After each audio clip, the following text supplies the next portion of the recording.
Okay, we are back from a nice long break. I walked from the end of the march back to the Starbucks on the corner of 125th Street and Clayton Powell. I'm online. I have Ken O'Keefe on the line, and I also have your website up, your bio, autobiography. So, Ken, tell us about. Right. I mean, you're ex-military. You've done a lot of things, but what was it that originally woke you up to that something was not quite right? In the military, right? I So, believe it was welcome to that. this. This is a Yeah, well, like every other American, I grew up with the opinion that I lived in the greatest country in the world and freedom and democracy and, all this sort of stuff. And, I joined the Marine Corps at 19. I believed in honor and integrity and, all the things that the Marine Corps espouses to be. And ultimately, I was a model Marine. I was in a high position of power and rank for my time in service. But I ended up speaking out about abuse of power. And, because I believed in the whole honor and integrity thing, I did so openly. And in the Marine Corps, if you speak out against your superiors and did what I did, which was I jumped my chain of command and went above their head. And And you, basically, my life turned into a living hell. I basically, I went from being a very respected Marine to being the most hated Marine in my company, in my platoon, and my platoon sergeant, and what was it that you made it were? clear he was good. Yeah, what was it that you were Um, trying to it address? was Like, it, it was just a matter of abuse of power. I mean, the specifics aren't really right. really all that important. The point is that what my superiors were doing was using their position of rank to make life more difficult for the lower rankings, not for any kind of training purposes, but purely to make their life more comfortable. And in doing so, they were actually increasing safety hazards and increasing risks for not only us but other Navy personnel on a ship. And again, they were doing this solely so they could be more comfortable. And this is, the Marine Corps teaches you leadership by example. If this is leadership by example, then I guess when we get rank, what we should do is just take advantage of that, exploit the lower ranks, and simply use them. And I didn't think that was what the Marine Corps was intending to say when it taught leadership by example. So anyway, Right. I exposed these people for violating that position. And when I was punished very, very severely. And if you've ever seen the movie Full Metal Jacket, you'll remember in that movie that Private Pyle, who's like a problem for the drill instructor, the drill instructor tries to correct him by punishing him over and over, and that doesn't work. Eventually, what the drill instructor does is he punishes the entire platoon, and that platoon knows that the reason why they're getting punished is because of this individual. And that same tactic was used with me. So, I was having to look over my shoulder constantly. And that was basically the whole point of this, is that it was my first real taste of injustice, where I had done the right thing, and yet I was being punished severely. Right. I had that taste of injustice, and it radically transformed my outlook in life. And when I realized that I was dead wrong about the Marine Corps, I started to question, what else am I wrong about? And that's when I started to commence to an independent course of study about American history, true American history. And what I learned was shocking, quite frankly. What did you learn? Do you mind sharing? No, not at all. I mean, what I read books like Bury My Heart at Wounded Knee, which talked all about the genocide that we've committed against the native peoples of America, that we never even so much as apologized for. I read the autobiography of Malcolm X. I read some books, keeping in mind this was the 90s. I read some books from Noam Chomsky, which taught me a lot about foreign policy and Central and South America in particular. And as I looked deeper, I read The People's History of the United States by Howard Zinn. You read that And whole book? I That's did indeed, yeah. good for you. And what I learned was that basically everything I had been taught or indoctrinated to believe was pretty much the opposite of the truth. And it shocked me. It really did. And the deeper I got into it, the more I became angry because I realized I joined the Marine Corps. I put myself in a position where I could kill or be killed, and I wouldn't be on the right side. I'm a disciple of General Smedley Butler, one of the greatest Marines who ever lived, Yep. and who wrote a great book, War is a Racket, He's a general, wasn't and he? A talked general, about what right? He was a he was, and general. a two-time winner. Yeah, two-time winner of the Congressional Medal of Honor, and he wrote the book again, War is a Racket, and it made me angry. I don't like being lied to, and I had to admit that I was a dupe. I believed all sorts of nonsense. I think it's becoming more and more clear to many more Americans that America hasn't been on the right side of history for a long, long, long, long, long time. And I mean, even going back to World War II, and beyond. I mean, in World War II, we committed massive crimes. I mean, Hiroshima and Nagasaki alone, never many other things we did. So this was part of my awakening process. So I'm grateful to the Marine Corps, but not for the reasons that most of it. Right. It's more of a backwards kind of a learning process. Unlearning. Right. Can you hear me okay, Ken? Yeah, I do indeed, yes. Okay, good. Because it sounded like you were kind of going out a little bit. But I believe that I became familiar with you, and you were outspoken. It was just about maybe 2 or so years ago, maybe even 3, with the in Gaza and the flotilla and getting supplies to Palestine. Is that correct? Yeah. Can you talk a bit about like how so since your military days and finding out your sort of backward lesson there, what was your timeline like? Well, eventually I moved to Hawaii. I became involved in the Hawaiian independence movement. I'm still very much part of that.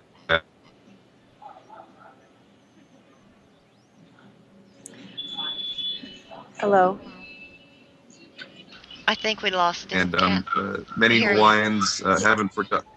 Yeah, you cut out for at least 5 seconds there. Okay, can you hear me now? Yep. Sorry about that. I got involved with the Hawaiian independence movement. Eventually, I reached a point where I decided that I needed to renounce my U.S. citizenship because, quite frankly, I understand citizenship as a contract between the citizen and the state, and the state has not acted in a way that reflects anything even remotely close to my values for a long, long time. And that's why I want no part of it. It doesn't mean that I'm in any way abandoning my responsibilities as a human being, but I just simply could not maintain U.S. citizenship and look myself in the mirror. So I renounced my U.S. citizenship while I was in Hawaii, and I experienced a lot of political targeting. And eventually, 2 months after 9/11, which I knew 9/11 wasn't what we were being told on the day, and it was, to me, frightening to see how Americans were being completely and totally blindly led into a false hypothesis of what had happened and into what I knew was going to be incredible wars and whatnot. So what do you... Eventually that led me to leave the U.S., to leave Hawaii. And I've been living in Europe, mostly in England, ever since 2001. So what do you think that 9/11 was? Well, there's simply no question whatsoever. I mean, the idea that it's 19 hijackers and Osama bin Laden is beyond ridiculous. And the only people that can believe such a thing are the most thoroughly indoctrinated and incapable of thinking for themselves type of people. It's an absolute impossibility that Osama bin Laden and these 19 patsies could have been responsible for this. Who did it? Well, obviously, we have to look at the rogue elements within the U.S. military and intelligence services. There's absolute proof that Mossad agents, Mossad had foreknowledge of the event with the Mossad agents who were recording the event and admitted to it in Tel Aviv on Israeli television. So, you know, we know that this happened because of inside efforts. There's no way that box-cutting carrying patsies who were being coddled and shepherded by U.S. immigration services could have been responsible for this. This wasn't Muslims. This was traitors inside the gates, and the same traitors that were inside the gates on 9/11 are there today, and they are called the U.S. Congress, and also some within the high elements of the U.S. military. Keeping in mind that most of the military, of course, are genuinely patriotic, but I think, you know, every American, especially those that swore to uphold the Constitution, have to really take a hard look at themselves and say, am I actually part of something that is a defense of the best interests of the nation? And am I taking my oath to uphold the Constitution seriously?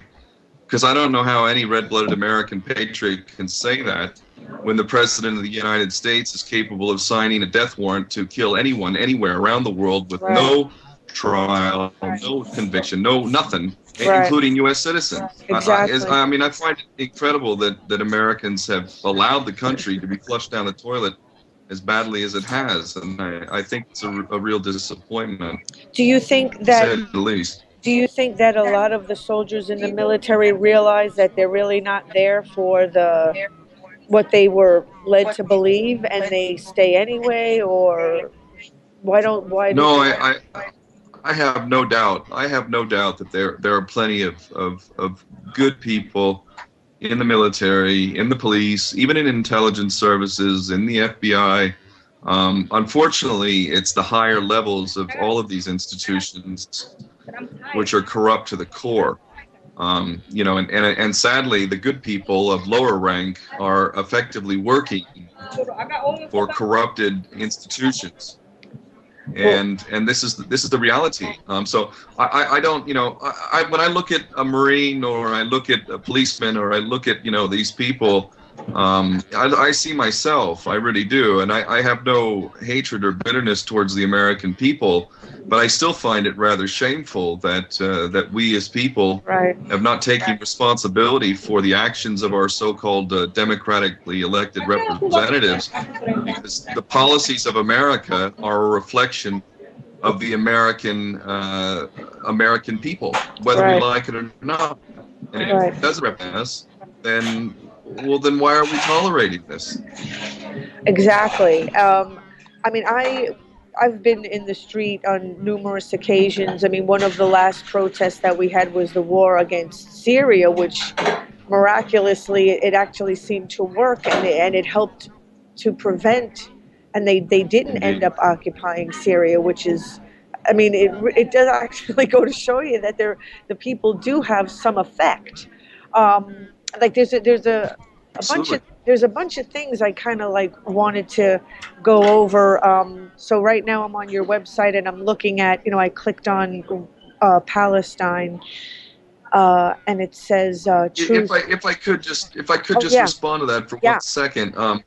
Absolutely. What Syria shows all too clearly is that actually the protests against Syria were minuscule compared to what they were against Iraq. This is something very important. It's not really about protesting. The biggest protest in the history of the world didn't stop the invasion of Iraq, and yet you had small protests against Syria, and the Syrian invasion bombing did not happen. The reason why it didn't happen is because people have finally come to realize that they're being lied to on every single level, and they're sick and tired of unending war, and therefore they're just not having it. And that's it. The Congress was incapable of voting for war, which the Congress is the most servile, corrupt, disgusting, bend-over institution that's ever existed. I mean, they are the most disgraceful of people. And when Netanyahu, the prime minister of Israel, came last time around and appeared in front of that sickening body, I believe he received 29 standing ovations. Disgusting and a shameful disgrace to the people of America that this war criminal head of state was given such a welcoming, and yet the U.S. Congress couldn't even vote on it. And if they had voted on it, they would have voted against it, and even the Senate would have voted against it more than likely. And what this shows is that it's not about the protest; it's simply about people not consenting. Stop consenting. Right. That's all that is required. No need to protest, just don't consent. So when they tell you they need to, go bomb this country and send American sons and daughters to fight another war for Israel, all the people have to say is, no, we've had it with your lies. We don't. Hello? And eventually we're going to get you out of the government. We're going to replace all of you, and we're going to have people who actually represent our interests. Eventually that will happen, or the United States is going to implode. It's going to be one or the other, literally. Okay, I'm sorry. Just that last part. Just say that again about the people. They don't have to consent. And how do they not consent? They don't have to protest. They just say... It's just time to realize that we're being lied to. And pretty much when you hear the president speak, whatever he's saying, the opposite is true. Exactly. I mean, it pretty much runs that way the whole way through. Whatever the mainstream media, whatever it is the mainstream media is trying to sell you, it's basically the opposite. This is almost always true. And if you really do want to know the truth,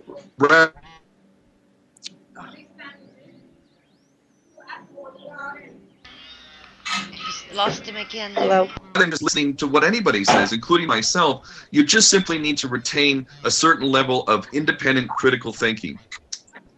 Exactly. Yeah, sorry. Oh yeah, no. So I'm letting you know there on Skype when we kind of we lose you a little bit there. It just kind of cuts out for a few seconds, but of course it ends up, we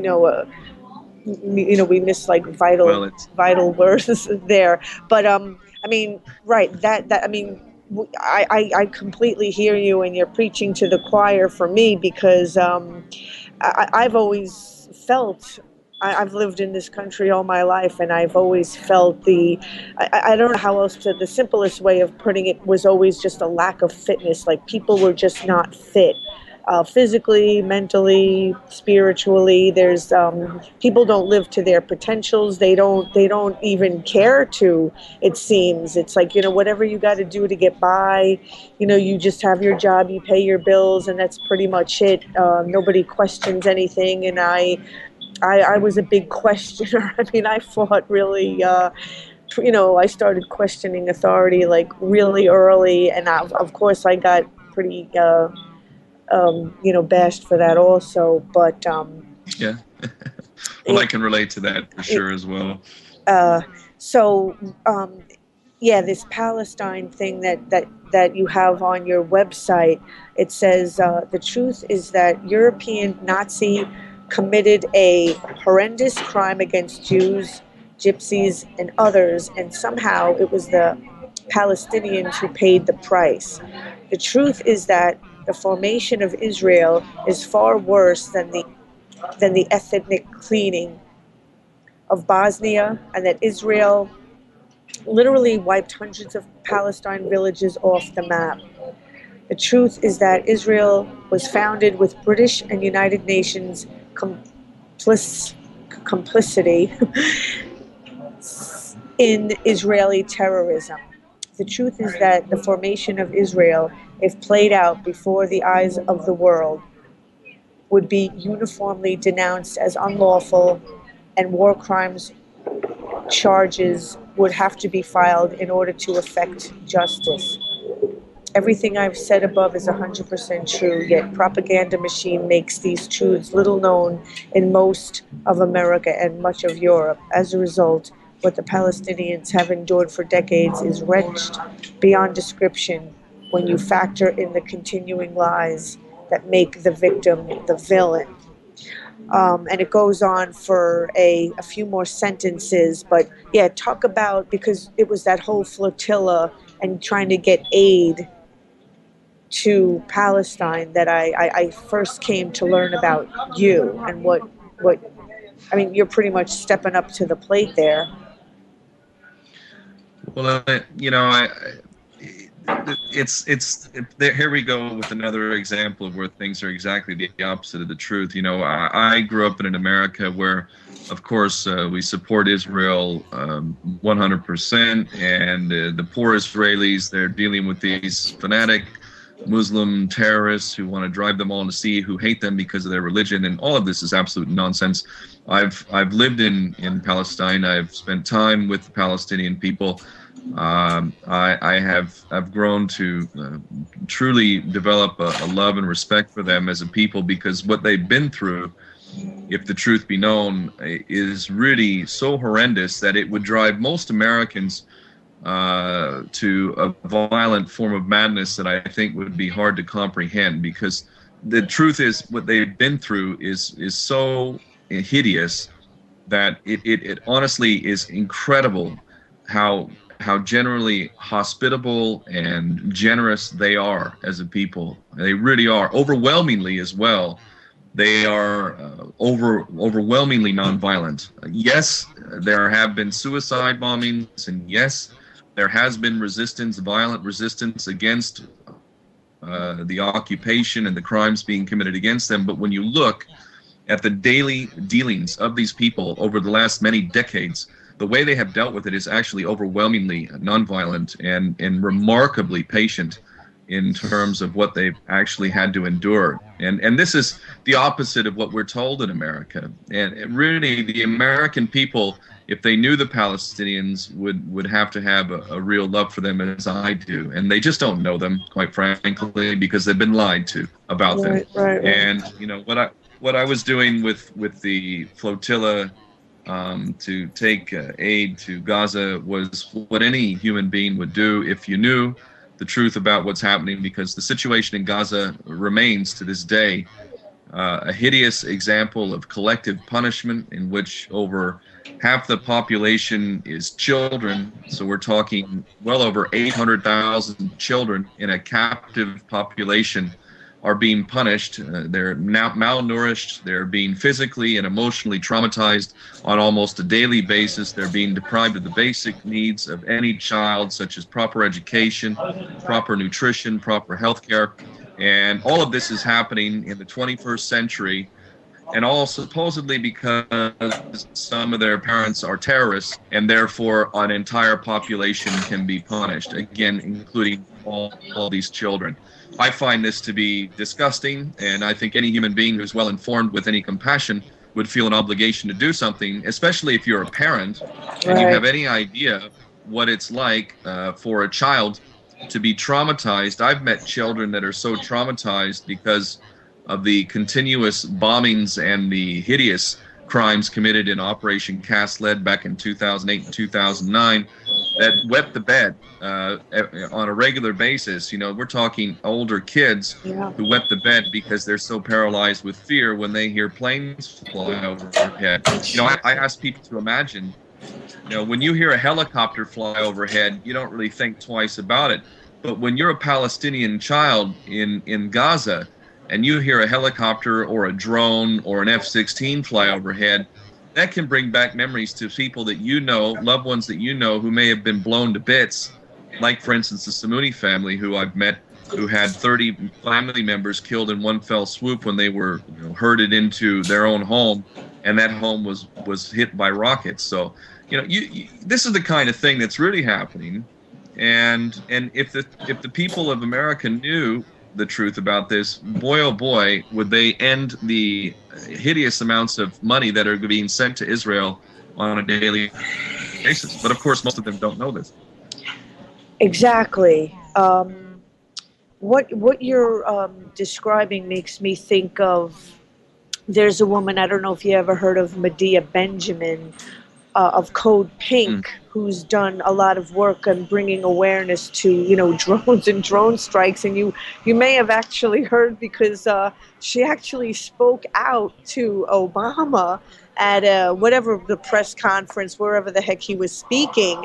She stood up and she was, you know, yelling, like, I mean, you're not like yelling at him, but she yelled out about this this case. And she, you know, of course they were escorting her out. I don't mean to be like laughing, but it was a little bit funny, because like while she was being escorted out, Obama's over there saying, this woman is somebody that should be listened to. So it's like, well, then why are they escorting her out? But Yeah. anyway, I mean, it's like, hello, it's like so ridiculous. But I think it now might be like a good time to just take a break, because it's coming up on the half an hour, and then we'll come back. Okay. and talk about other things that you've been up to lately. Okay, thank you, and we are back from a short break. So we're into the half an hour mark. We have, you know, just about a half an hour left to go. And so, right, Ken, continuing with what you were just saying, I was asking you during the break just a couple of points of things that I wanted to talk about for the next half an hour. That I was mentioning Malalai Joya, who's been an activist. She's from Afghanistan and trying to bring out the like a lot of the horrors that are going on over there against the women there, that Afghanistan is supposedly, right, one of the worst places to be on the face of the earth for women. And she's been speaking up to the warlords and has had however many death threats against her. And she still continues. I mean, she's actually touring the U.S. And I had videotaped two of the events that she gave, the second one being with Eve Ensler at the ABC carpet in New York City. And the two things, you know, out of the hour or so that she spoke, the two things that really struck a chord with me was that Gandhi's philosophy of nonviolent, you know, action just doesn't work, and that they are, you know, giving guns and arming the women over there, their sisters and their daughters.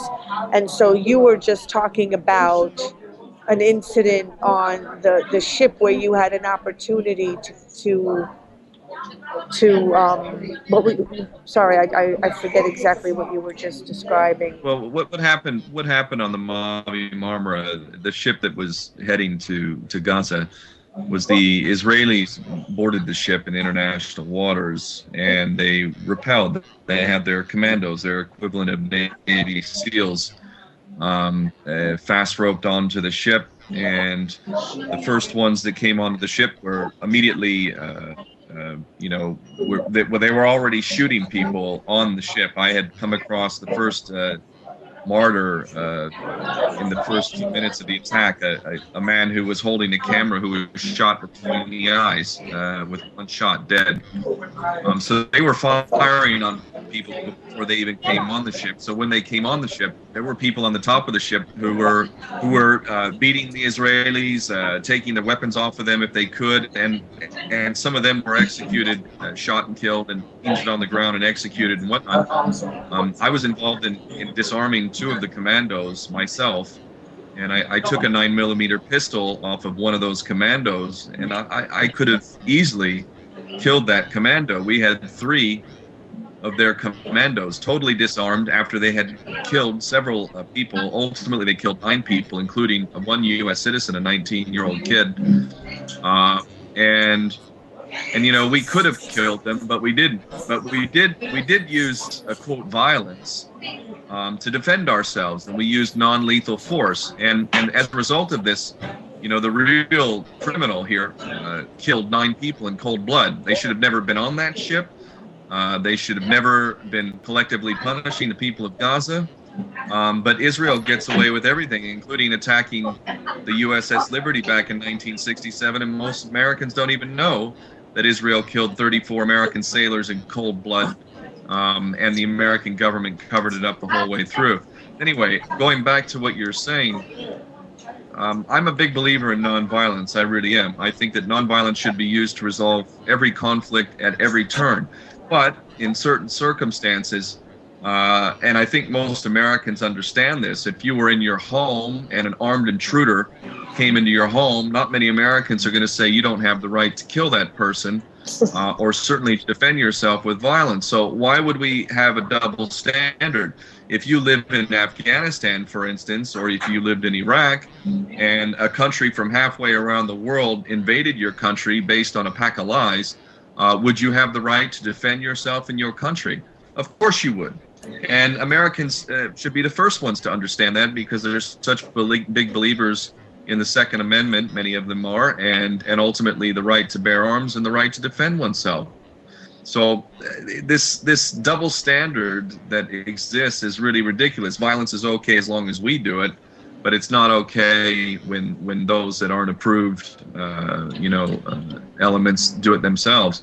I'm a huge believer in nonviolence, but it depends on the circumstance. If somebody was coming to kill me, and I had no choice but to either kill them or be killed myself, then I would kill them.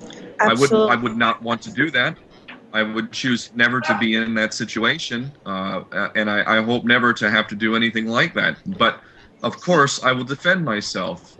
Self-preservation is perfectly natural. Right. So Okay. I don't know. At a certain point, when the criminal is able to kill with such impunity, and that includes the U.S. government as the number one killer on this planet, nobody is killing more people than the U.S. government and military, sadly. Right. And ultimately, the people who are opposing this entity have every right to defend themselves. And so I have kind of I sort of feel like it's a little bit of a tricky question for you. So then how do people defend themselves against the slow and gradual taking away of people's rights, and people losing their homes, and they're losing all their life savings, and people are left with nothing, and they don't even know who to go to. I mean, so what's the answer to that situation? Like, how do you defend yourself against that person that's like pretty much destroying your life, or that entity that is destroying your life? Well, I think people need to realize first and foremost, or they should realize, that actually the steps that need to be taken to change this world for the better, they've already been taken. There is, of course, the masses that are largely intoxicated by X Factor and American Idol and all sorts of sports and celebrity culture and all sorts of rubbish.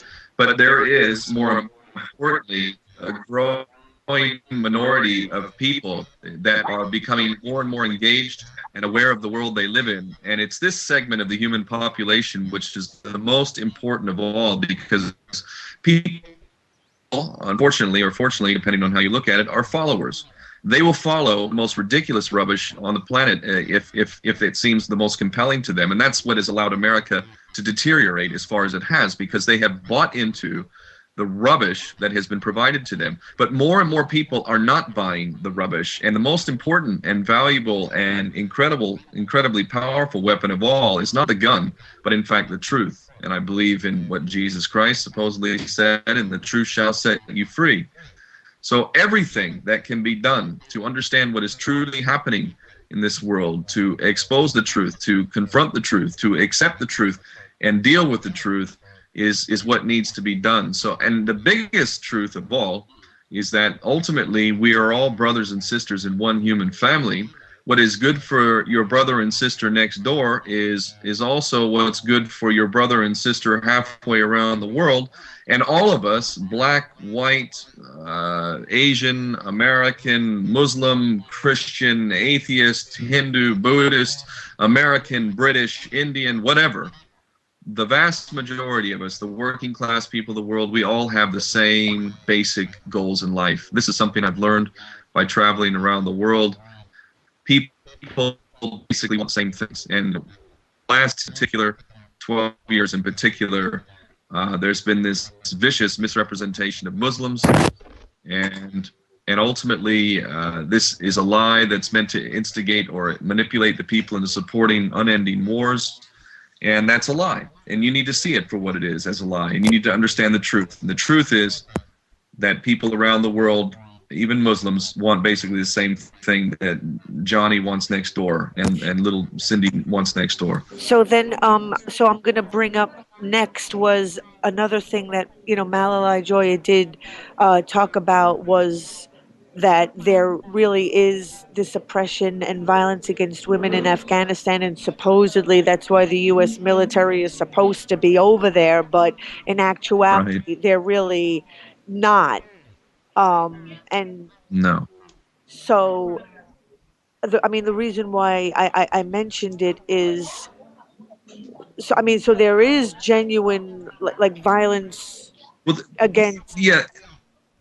Yes, of course, that's all a lie. I mean, the idea that America invades countries so that it can help the people is beyond ridiculous, and only the most indoctrinated people would ever buy such nonsense. So we never were there to help the women, and clearly the position of women in Afghanistan is no better than it was when we invaded, and arguably it's worse. So ultimately, that has nothing to do with why we go anywhere. That's a lie, and of course we need to see that lie. If you can't see that lie, then you clearly haven't reached the capacity to be able to think for yourself yet. These things are just bloody obvious to anybody who can open their eyes at this point. I guess 5-10 years ago, a lot of people were just absolutely dumbstruck with this false patriotism, and so they could buy that nonsense. But today, I mean, do we really believe that? And this is, I think, why the traitors within the gates have not been able to carry out the bombing campaign of Syria and instigate a war with Iran, which would very well lead to a third world war, because thankfully enough people are not buying this. And there we go, back to what can we do? Just inform yourself, arm yourself with the truth, and understand. I'm an ex-Marine. I'm not against the men and women, the sons and daughters on the ground. Even if you've committed crimes, I see them as victims as well, by being sent into these bogus wars that are totally unnecessary and cause nothing but suffering and pain for everyone involved, and make a few psychotic son of a bitches wealthier and more powerful at the top of a pyramid. This is a great crime against all people involved, and the truth is that the American military are like cannon fodder, and this is not good for the American sons and daughters. That's the truth. So don't allow yourself to be fooled again into thinking this ridiculous support your troops while they're being sent halfway around the world to commit war crimes and steal other people's resources. That's not supporting the troops. Support the troops by keeping them home and using all that tax money to be able to build your infrastructure, provide world-class healthcare and education, and have everything at home taken care of. Take care of your own house. Stop sticking your nose in someone else's business. Exactly. Because America has no moral authority whatsoever to be claiming to care about anyone else. It's ridiculous to buy that. This is the truth, and we need to face up to the truth. The other thing that I have to say before I forget, because time will run out, if there's any one thing that needs to be done that will make this world a better place, it is absolutely end the Fed, end the private control of the issuance of money. No longer can these traders be allowed to sign off the authority for private banksters to control the issuance of money. This is the greatest crime of all. The whole point of the private control of the issuance of money is to enslave everyone on this planet through debt. We could never pay off the debt because there is more interest and principal on the debt than there is actual money supply in existence. And it's meant to be that way. The whole point of this system is to enslave us through debt. So we need to change that system, which John Kennedy attempted to do before he was killed, and Lincoln also did it as well. If we see a pattern there, this is the one thing. If you want to really change the world for the better, then we must end the private control of the issuance of money. Get rid of the Fed, and ultimately the government prints the money directly, non-interest bearing, and there will be an abundant supply of money. And if it's intelligently managed, inflation can be controlled, and there will be no problems paying for all the social services that we need. No increase in taxes. In fact, taxes can be voluntary, as they should be, and as law states. We don't need to increase taxes. We can have voluntary income tax and have every damn social system that we need in place on a world-class level if we take back control of the issuance of money. Thank you for saying that. I wanted to ask you, have you ever heard of Bill Still? He did the documentary, The Money Masters. Yes, great man, great. Fantastic. Yeah, because I when I saw The Money Masters, I loved it too. I watched the whole thing, and then the Secret of Oz documentary that he did, which won something for best documentary. And I helped him a bit on the last documentary that he just did, Jekyll Island, and he was just down in Florida at the Florida Film Festival. It won for like best social awareness documentary. Brilliant, absolutely brilliant. So yeah, I mean, like what you were saying, that's what he's always talking about. It's who controls the money supply is what he's always trying to get people to realize. And so I wanted to also ask you about Chelsea Manning and what are your feelings about the Collateral Murder video, the Apache helicopter and all that? WikiLeaks. Yeah. Well, I think first off, anybody who, for me, 9/11 is a litmus test. If you don't acknowledge that the official version is complete crap and totally ridiculous, an insult, either you are stupid or you're compromised in some way. It is just that simple. So with regard to WikiLeaks, are you still there? Yes, I'm still here. Okay. Okay. With regard to WikiLeaks, I think this is where people have to be a little bit shrewd and a little bit clever here. Julian Assange has said that he is really irritated by people who believe in these conspiracies, 9/11 conspiracies, and that there are real conspiracies out there, and that's what he does, is expose real conspiracies. So effectively, I go back to what I've already said. Either Julian Assange is an incredibly stupid man who believes that 9/11 is the exactly as we're told, the official version, or he's compromised in some way. So while there is some good from WikiLeaks, largely those things that are released for WikiLeaks are not really all that damaging at all. In fact, it's controlled information. There's very little about Israel, very, very little, almost none, quite frankly, which is very, I think, illustrative of what's going on. So while I appreciate the collateral damage video, I do. It helped raise awareness. It was the launching pad for WikiLeaks, and there's a lot of information out there that goes way beyond anything WikiLeaks has put out there, and it takes a lot of the spotlight away from much more important information. So again, you have to, under this financial system we have, the powers that be can outspend us a billion to one, and they infiltrate everything, and they also invest a lot of money in controlled opposition. So you have to kind of navigate your way through the nonsense and have a real kind of shrewd outlook to understand what's really going on. So what I think Bradley, Chelsea Manning, I have a lot of respect for this young person, and I feel sad for him that he's in that position. Hopefully the world will change, and he'll no longer be in that position. But ultimately there are a lot of people out there who are fighting against this tyrannical system, and many of them don't survive. Many of them end up in prison. I'm as fortunate as any of them, quite frankly. I mean, the Israelis say I'm a terrorist operative of Hamas. They've said it on record. It's completely and totally ridiculous. When I fly into the United States, I get treated like a terrorism suspect. And for all I know, the next time I come back there, they'll throw me in prison for some ridiculous charge of terrorism, which I've never been involved in and never would be involved in. Right. But, this is the world. This is the world we live in. Right. It's upside down. Yeah.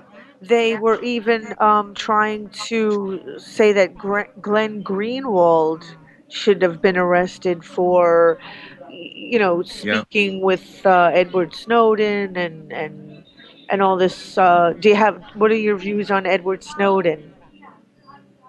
Um, I think I think there's a lot of value to what he has exposed, and I think the way I look at it is oftentimes like I think we need to be able to take the good, to be smart enough to see the information and the value that the information provides, but not impart greater value or also accept everything that may come from any one source.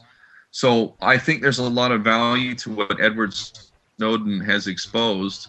I really do, but there's also some very less visible aspects to what he has exposed that may take our eye off the ball.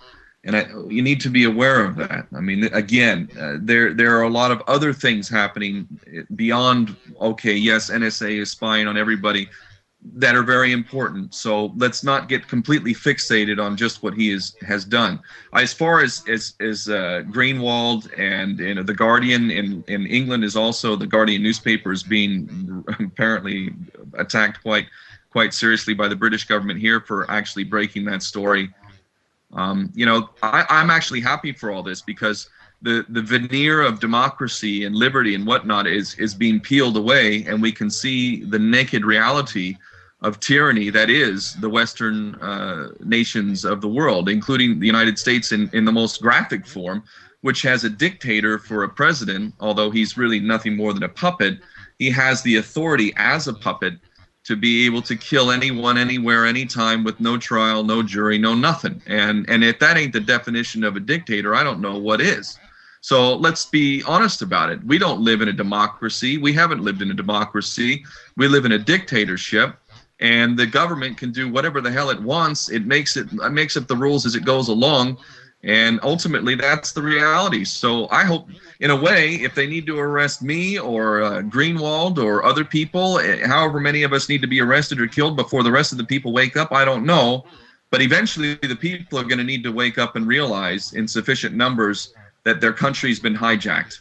And if it continues to go this direction, there will be no country left, and whatever children we have will have no future, because right now they don't even have a future. But if it keeps going in the direction that it is going to go at this rate, the U.S. is going to live worse than a third world nation soon. It ain't going to be long before the U.S. dollar is no longer the global reserve currency, that the petrodollar system is no more. And when that happens, what is the American people going to have? When the rest of the world doesn't need their dollars anymore, and all the goodwill that ever was created in the United States has long since vanished, how are they going to survive then in a vacuum with no support from anywhere around the world? So the American people need to wake up for their own benefit at this point. It's not just the benefit of people who are being mass murdered by their military.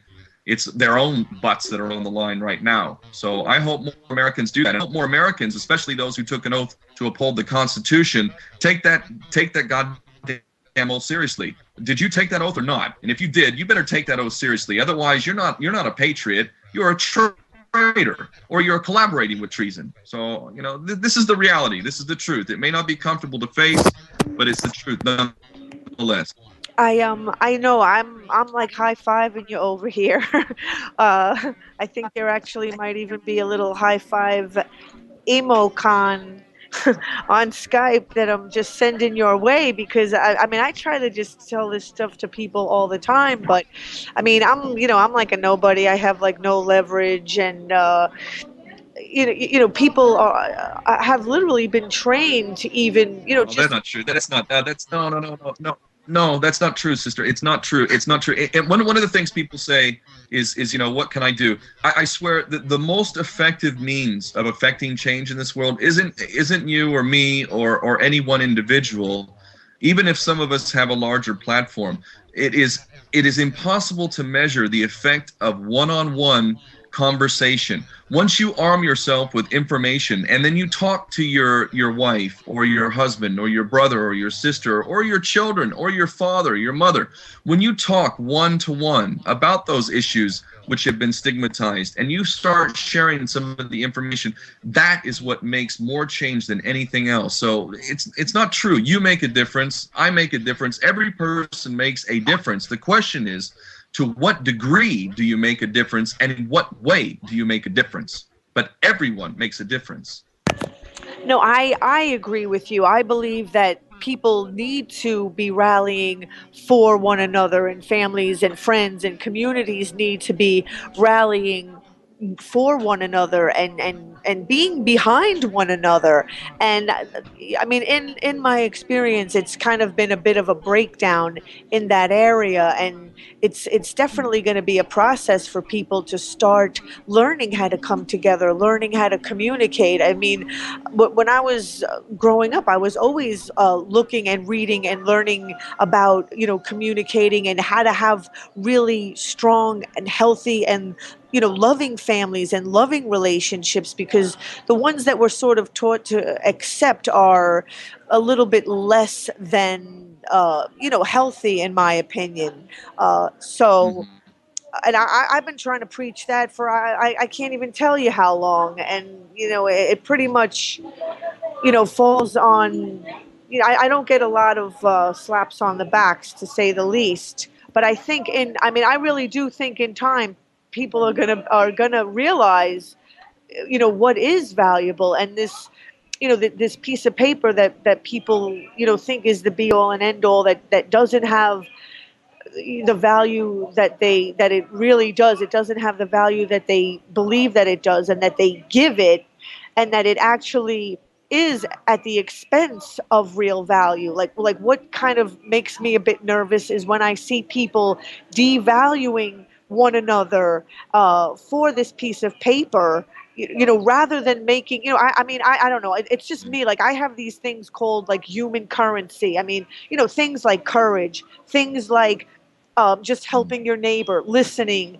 good communication. Like, to me, those are our kind of inner currencies that we have not really been taught to use that much. Like, because we've been so busy using monetary exchange, that our sort of natural organic exchange has sort of like fallen to the wayside. And those are muscles that people need to strengthen again. Yeah. Well, amen. Amen. That's exactly it, and that's there you go, upside down. It's the irony. Yeah. I grew up in Southern California, and materialism and superficiality are the rule of the day. And I just realized at a certain point, this isn't what it's about. This is not what it's about. And the things that are most valuable in life have nothing to do with money. And that's a con to get you to think that it's all about money, that if you have money, you're going to be happy. It's not about money. Obviously, we all need a certain amount in this world to live half decently. But you know what? You can have all the money in the world and be the most miserable sod on the planet. And there are plenty of rich people that testify to that fact. More important than money is having self-respect and a healthy attitude towards your fellow human beings, especially those close to you.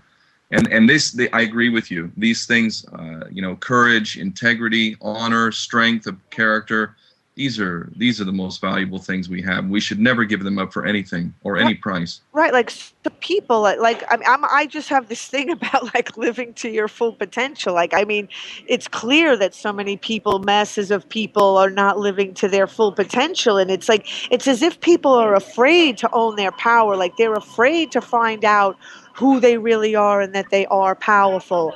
And we have just about like a minute left, and I was just looking at your philosophy and quotes page, and this picture of Malcolm X. I was just going to read a couple of the quotes over here. It says, "Truth is on the side of the oppressed." The next one says, "If you're not ready to die for it, put the word freedom out of your vocabulary." The next one says, "Power in defense of freedom is greater than power in behalf of tyranny and oppression." Oh yeah, then. Brother Malcolm, boy, Brother Malcolm taught me. I didn't know anything about Malcolm X, and when I found out about him, I realized that if I had been born black in America, I would almost assuredly be dead or in prison or not the nicest person in the world, because I can only imagine what it would be like to be a small, young black kid and to be looked at as a subhuman, to be looked at as a nigger. Quite frankly, that word that is the most sensitive word that still hits the nerve, to be looked at like that as a young kid. I can imagine exactly the anger and rage that I would feel, and without a lot of love and a lot of guidance, I'm sure that I would have ended up in prison or dead. And this was Brother Malcolm helped teach me this perspective. And I think this is one of the greatest skills that any person can develop, and that is the ability to put yourself in the position of the other.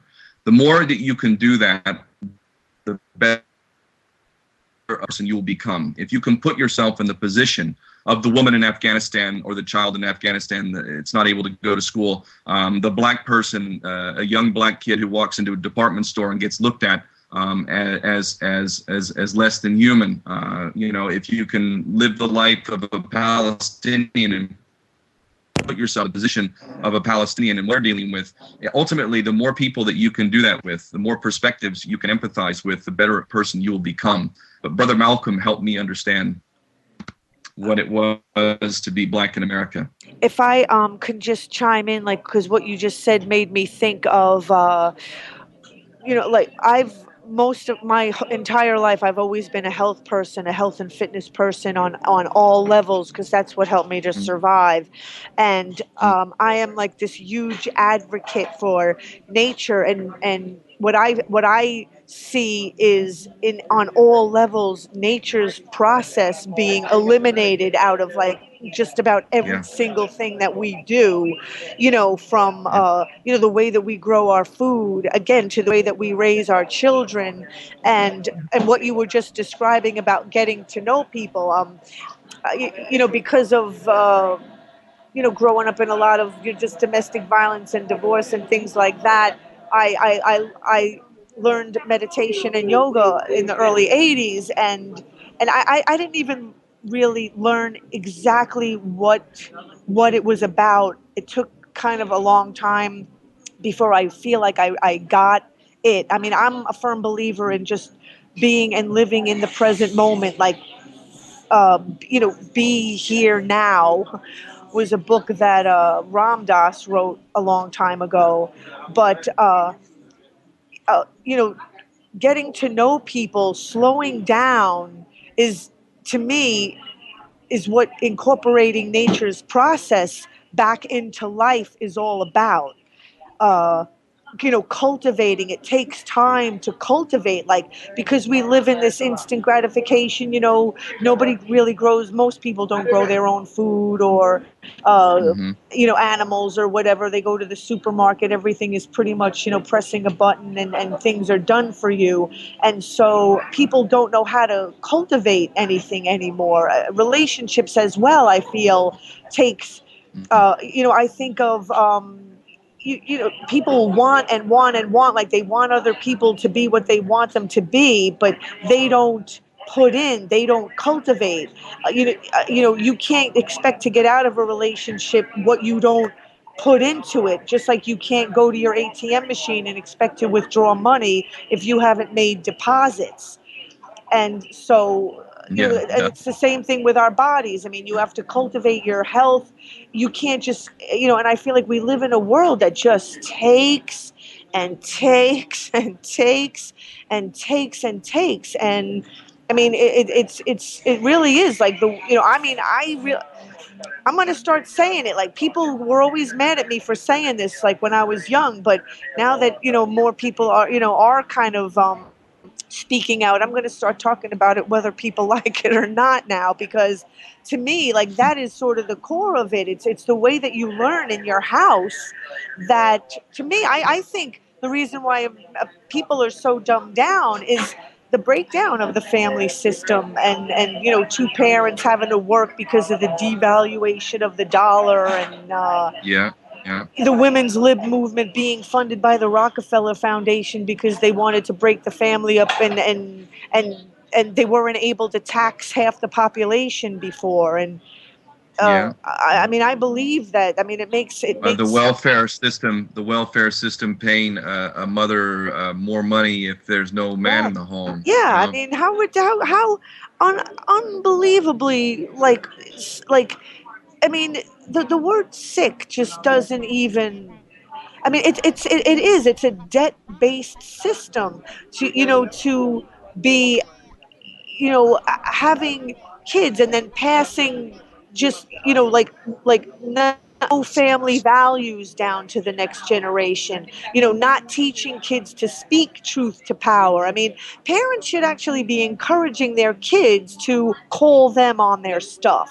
I mean, Yeah, if a yeah. kid is giving it to a parent like it is, just because that parent is in the position of power doesn't mean that automatically that, oh, the kid doesn't have a right to speak truth to that parent. I mean, I believe parents should actually be encouraging their kids to tell it to them like it is, if the child has a valid point, and a valid gripe, which was something that I was never.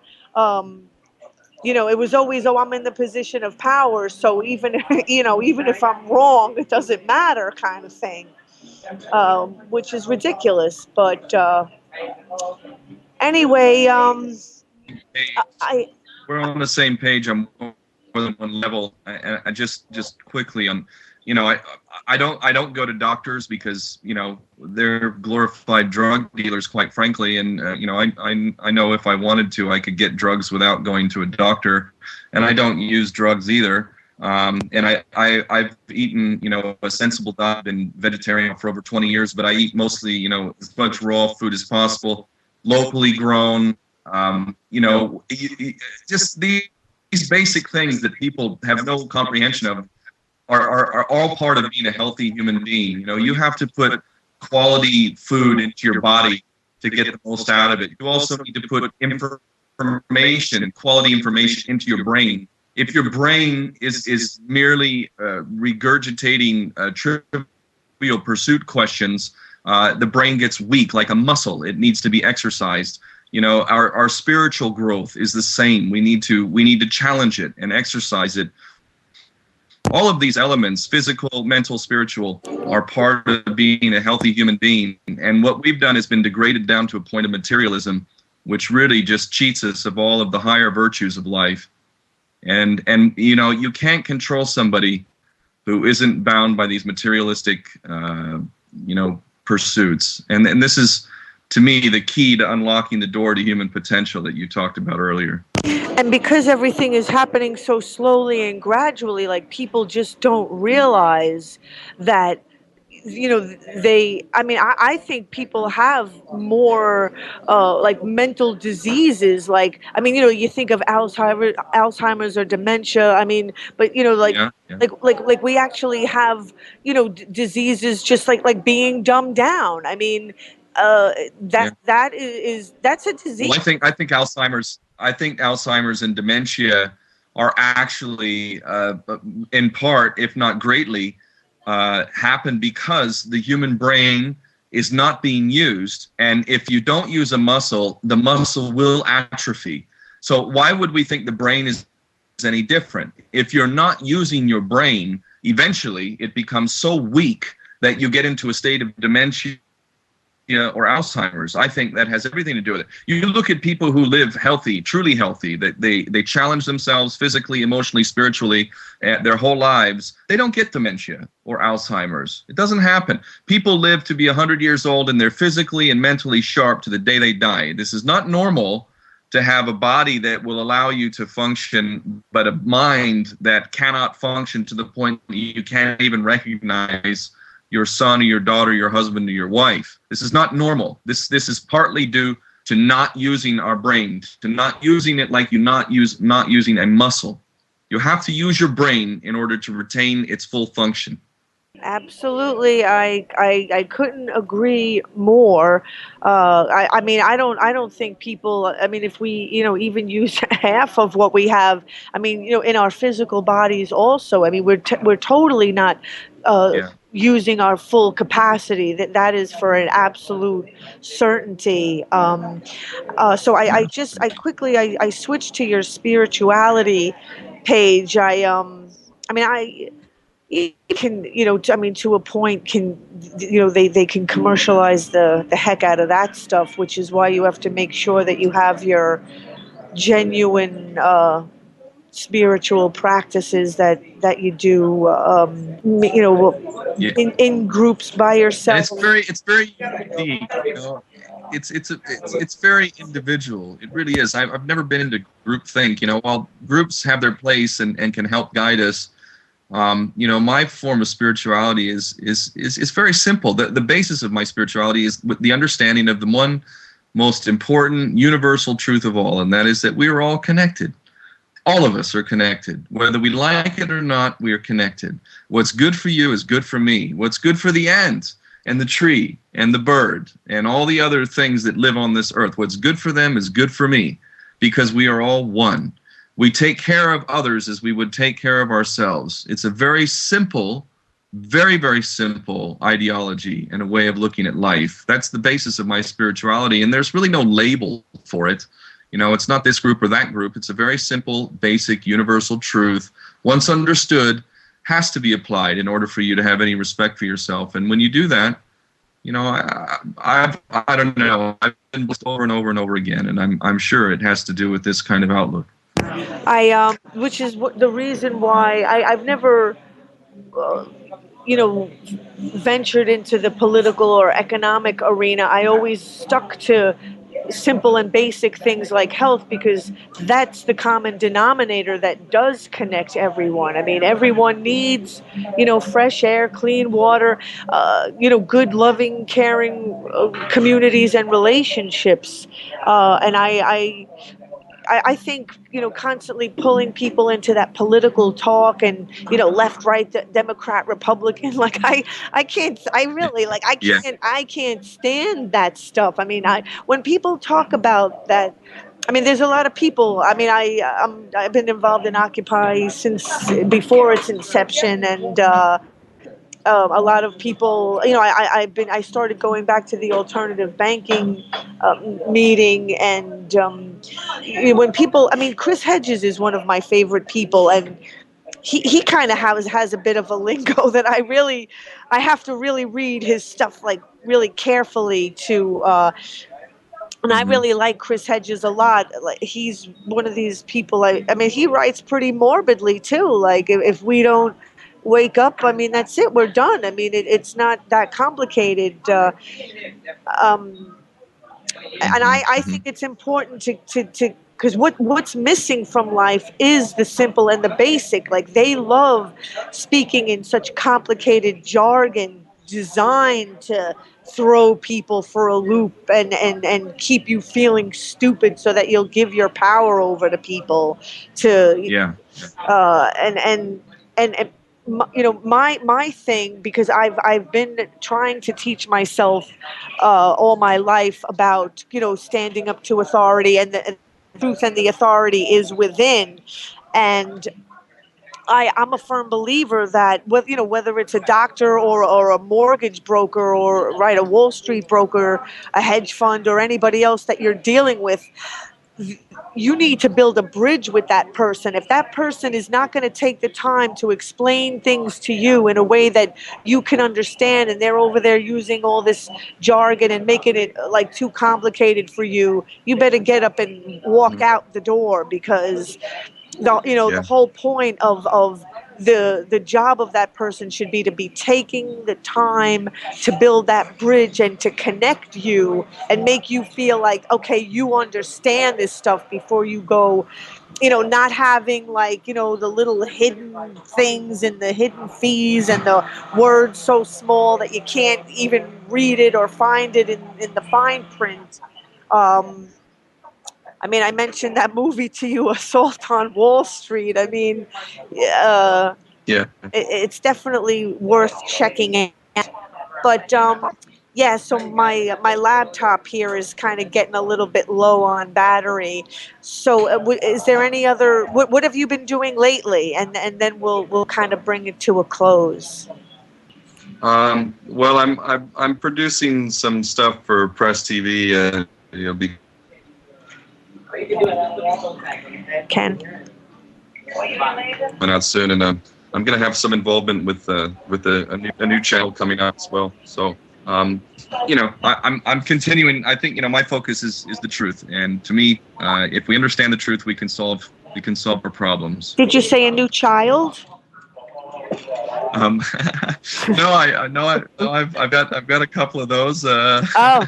And I'm much more concentrating on making sure that my children and everybody else's children actually have a future, because I would agree with Chris Hedges that we're going to go one way or the other. I've believed this for a long, long time, and I'm quite frankly, I'm not afraid either way. Whatever. If we're going to go ahead and have a third world war and destroy this planet, well, that was really, really stupid now, wasn't it? I mean, that's about as stupid as it gets. We have this beautiful planet. What a great blessing. We have abundance right there in front of us if we have the intelligence to be able to exercise our true potential. We can have a beautiful world where we don't have to fight for the crumbs and sell our souls and our bodies for most of our lives just to be able to scrape by. We can have a better world. I don't have any doubt of that. But either way, whatever, I'm going to do my best to be able to look myself in the mirror and have some self-respect. And I see so many people waking up and doing the right thing that I'm really genuinely inspired. And despite the darkness of this world, I'm genuinely and realistically optimistic that things are going to change for the better, and that we will actually have a world worth having and something that we can feel good about handing over to our children. Amen, brother. I hear you and I appreciate it. And I'd like to have you back on sometime in the future. Absolutely, sister. Thank you so much, and honestly, keep doing what you're doing. It all counts. It is making a difference. Otherwise, we'd be bombing Syria and might already be in a third world war. Amen. That's how much power we've got. Let's exercise our full potential and our full power. Amen. And I'll be happy to Ken. back on your show and talk about the better developments, the better world that we're making. Okay, you cut out a little bit there. Thank you, sister. Thank you very much. Okay, thank you so much for being on. Bye, Ken.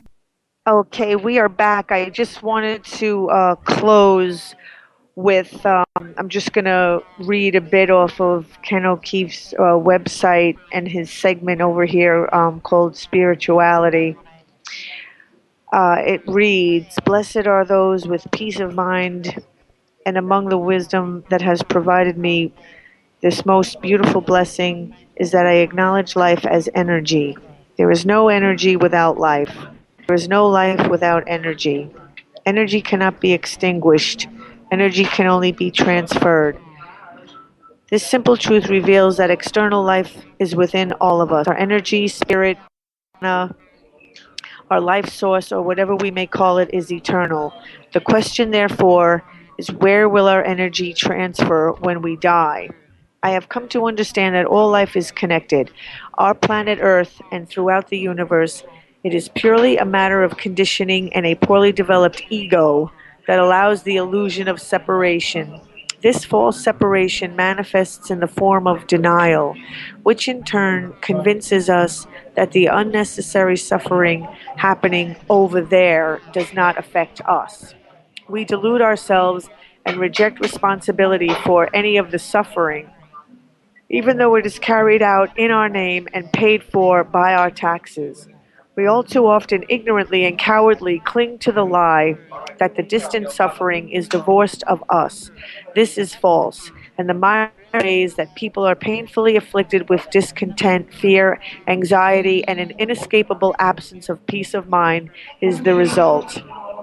There is one preeminent universal truth with spiritual development, and that is the application of the Golden Rule. A person's ability to apply the Golden Rule becomes stronger and stronger as they reduce and ultimately eliminate the illusion of separation. as you begin seeing others as an extension of yourself, as inherently connected, part of the whole to which you are equally a part, the ability to harm others becomes more and more impossible. For me, this understanding does not apply to humans only. It extends to non-humans and beyond. I know that I am connected to the whole, and I am in this mortal life getting closer to consistent application of this understanding. I consider this task the primary task of human life, and I see the mastery of it beholding the greatest liberation, joy of all. Those who know me, I am far from perfect, but I shall continue to strive for a state of existence in line with the wisdom I have been so blessed to be exposed to. Oh, the last paragraph. The path to enlightenment exposes falsehood and fosters understanding of universal truths. These truths are the treasure I seek. The rewards these treasures provide cannot be overstated. There is no measurable equivalent in the material world. This is my understanding, and it gives me genuine optimism that a better world is in the making. Universal truths are comprehensible by all but the most insane of people. These truths are purposely hidden from us, however, by institutions of power that are deathly afraid that the masses will someday realize that we all have a common cause. Unity of purpose will shatter the painful manipulation we so ironically know as civilization and replace it with collective sanity based on the connectedness of all life. The shift that I seek, and I see it happening with or without my mortal presence. That is the root of my peace of mind and my spiritual understanding. So that is what I am leaving you with. It's just begin. Take the first step. It doesn't have to be on any kind of a grand scale. I mean, for me, it was always just trying to be healthier, trying to be, just try to have a little bit more respect for yourself, for those around you, uh, and right, feeding yourself with healthier information. And with that, I will sign off until next Tuesday, which is right. The doctor, sorry, I don't want to say his name wrong. um, Dr. Makwabe, please excuse me if that's not the correct pronunciation, but it's going to be at the ABC Carpet, and he is the doctor that is trying to help the women being brutalized in the Congo. So I plan on doing it live at ABC Carpet next Tuesday. Please tune in. Thank you.